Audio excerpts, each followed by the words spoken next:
Imagine uma fila de refugiados da Ucrânia para cruzar a fronteira, na qual os guardas mandam os africanos para o fim da fila, alegando que os ucranianos têm prioridade. Imaginou? Agora tente imaginar o que esses mesmos guardas fazem quando os refugiados em questão são ucranianos de etnia cigana. Será que dá para imaginar? Vem conhecer a verdade. Olá pessoal, sejam bem-vindos ao canal Embaixada Cigana, onde a cultura bate forte em nossos corações.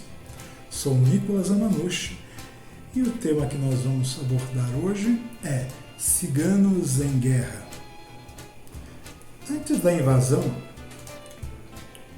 havia aproximadamente 400 mil ciganos na Ucrânia, de origem ucraniana, ciganos nascidos na Ucrânia, portanto cidadãos ucranianos. Desses, 280 mil aproximadamente também sobreviviam nas periferias das periferias na Ucrânia. E quando eu digo periferias das periferias, eu estou quase que me referindo no meio das matas, porque é o que a grande maioria conseguia para viver. Ou seja, em lugares inóspitos, sem água encanada, sem luz, sem emprego, sem condições nenhuma de sobrevivência, mas eles conseguiam essa resiliência, né, cigana, sobreviver nessas regiões.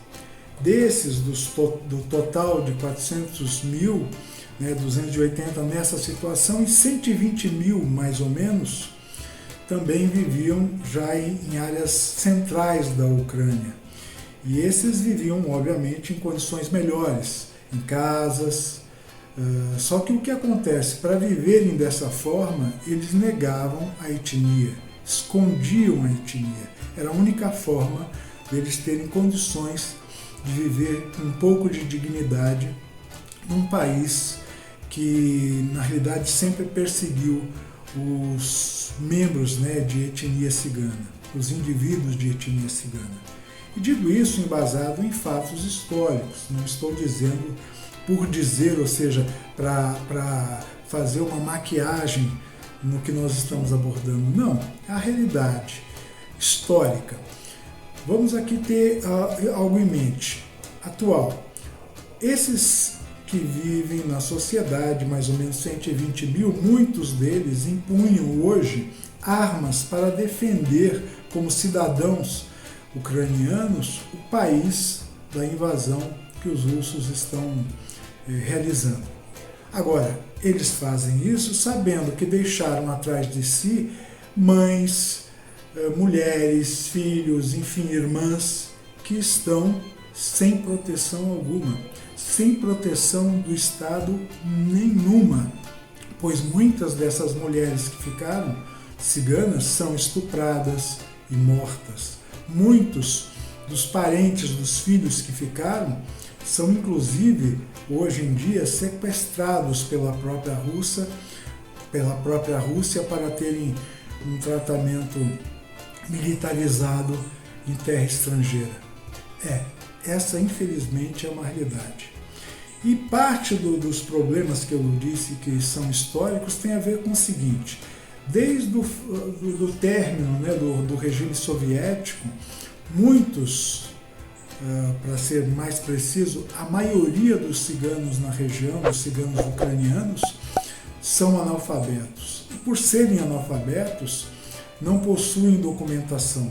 Não possuindo documentação, hoje, se um cigano desse se dirige a um posto de alimentação, desses que fornecem alimentos para os refugiados, olha o que vem acontecendo. O cigano chega até lá e diz: olha, estou com fome e tal, aí vai ser solicitado a ele o quê? Um documento. E ele não tem documento. E não tendo documento, as pessoas da assistência humanitária vão negar o alimento a ele, justamente dizendo: nós não sabemos se você realmente é um refugiado da Ucrânia, pois você não tem documentação. Então reparem que até a ajuda humanitária esbarra em entraves burocráticos que colocam a vida do cigano em risco. Agora, não para por aí.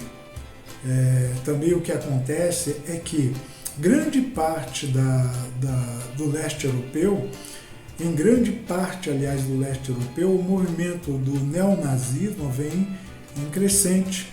E é muito comum, infelizmente, hoje em dia, e durante agora a guerra, ver que esses grupos neofascistas, né, que seriam, entre aspas, paramilitares, eles aprisionam ciganos, homens, meninas, meninos, e amarram em postes, sob humilhação, batendo, abaixam a roupa desses ciganos e batem nesses ciganos e ciganas para uma humilhação. Ciganos que foram acusados de um furto, enfim, de alguma coisa que justifique uma ação neonazista.